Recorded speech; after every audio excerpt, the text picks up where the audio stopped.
लागू की गई है। इस योजना के तहत 15 वर्षों तक प्रत्येक बालिका को के खाते में प्रति वर्ष 3,000 रुपए जमा किए जा रहे हैं। वर्ष 2024-25 में अब तक 5,59,693 लाभार्थियों के खातों में 168 करोड़ रुपए जमा किए जा चुके हैं। भवन एवं अन्य निर्माण श्रमिक कल्याण बोर्ड में 10,01,379 लाभार्थियों का पंजीकरण किया गया है तथा विभिन्न कल्याणकारी एवं सामाजिक सुरक्षा लाभों के अंतर्गत 11.94 लाख लाभार्थियों को 702 करोड़ रुपए का भुगतान किया गया है। उपकर के रूप में 1,515 करोड़ रुपए एकत्रित किए गए हैं। निवारक स्वास्थ्य देखभाल योजना के अंतर्गत 10.63 लाख लाभार्थियों की चिकित्सा जांच की गई है। लाभार्थियों के पंजीकरण एवं लाभ वितरण के लिए राज्य भर में 43 श्रमिक सेवा केंद्र स्थापित करने के लिए कदम उठाए गए हैं। राज्य असंगठित श्रमिक सामाजिक सुरक्षा बोर्ड के संबंध में कर्नाटक राज्य निजी वाणिज्यिक परिवहन श्रमिक दुर्घटना क्षतिपूर्ति योजना के अंतर्गत 221 दुर्घटना मामलों में 10.61 करोड़ रुपए का दुर्घटना मुआवजा दिया गया है। अंबेडकर कार्मिक सहाय हस्त योजना के अंतर्गत 25 श्रेणियों के 21,89,945 असंगठित श्रमिकों का पंजीकरण करके लाभ दिया जा रहा है। मोटर परिवहन एवं अन्य संबंध श्रमिकों को सामाजिक सुरक्षा लाभ प्रदान करने के लिए कर्नाटक मोटर परिवहन एवं अन्य संबंध श्रमिक सामाजिक सुरक्षा एवं कल्याण विकास बोर्ड का गठन किया गया है तथा 5,12,135 श्रमिकों को पंजीकृत किया गया है। राज्य सरकार ने ग्रामीण घरों में बेंगलुरु मेट्रो रेल परियोजना के चरण 2 ए में सेंट्रल सिल्क बोर्ड से कृष्णराजपुरा तक 19.75 किलोमीटर और चरण 2B में कृष्णराजपुरा से केम्पेगौड़ा अंतर्राष्ट्रीय हवाई अड्डा तक 38.44 किलोमीटर लंबाई का कार्य प्रगति पर है, जिसकी कुल अनुमानित लागत 14,788 करोड़ रुपए है।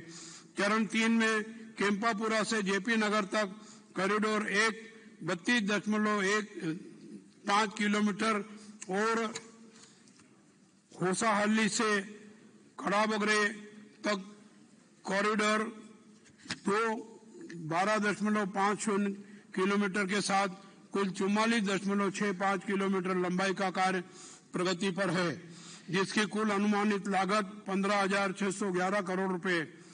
इस परियोजना को दिसंबर 2029 तक पूर्ण करने की योजना है। केंद्र सरकार के दिशा निर्देशों के अनुसार महिलाओं एवं बच्चों की सुरक्षा हेतु निर्भया फंड के अंतर्गत सार्वजनिक सेवा वाहनों तथा carriage vehicle, school vehicle, private service vehicle, maxi cab, contract vehicle, motor cab एवं राष्ट्रीय राजमार्गों पर चलने वाले मालवाहक वाहनों में वाहन लोकेशन ट्रैकिंग डिवाइस एवं इमरजेंसी पैनिक बटन लगाने की योजना क्रियान्वित की गई है। राज्य में कुल 6,04,863 सार्वजनिक सेवा वाहनों में से 40,848 वाहनों में दिसंबर 2024 तक यह प्रणाली स्थापित कर दी गई है। बेंगलुरु में वाहनों की बढ़ती संख्या के कारण भारी यातायात की वजह से दुर्घटनाओं में वृद्धि हुई है।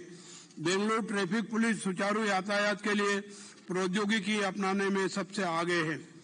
ASTRAM आर्टिफिशियल इंटेलिजेंस आधारित data platform for sustainable traffic management एक AI आधारित डेटा प्लेटफॉर्म है जो वास्तविक समय में डेटा एकत्र और विश्लेषण करता है और ट्रैफिक को नियंत्रित और प्रतिबंधित करने के लिए त्वरित निर्णय लेता है।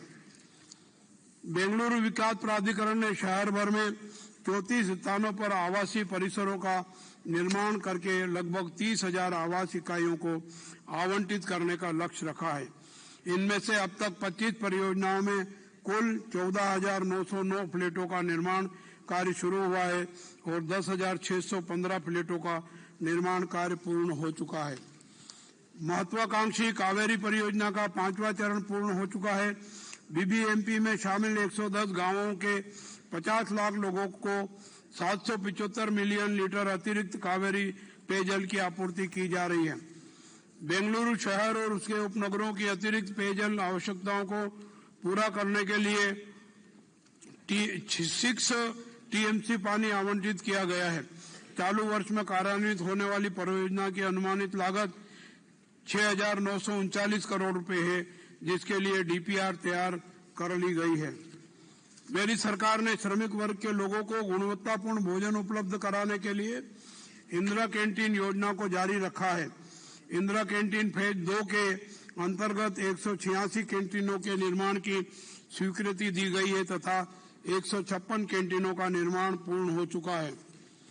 एडीबी और अमृत द्वारा वित्त पोषित कर्नाटक एकीकृत शहरी जल प्रबंधन निवेश कार्यक्रम के अंतर्गत राज्य के 8 शहरी स्थानीय निकायों में 2,584 करोड़ रुपए की लागत से पेयजल आपूर्ति और जल निकासी कार्यान्वित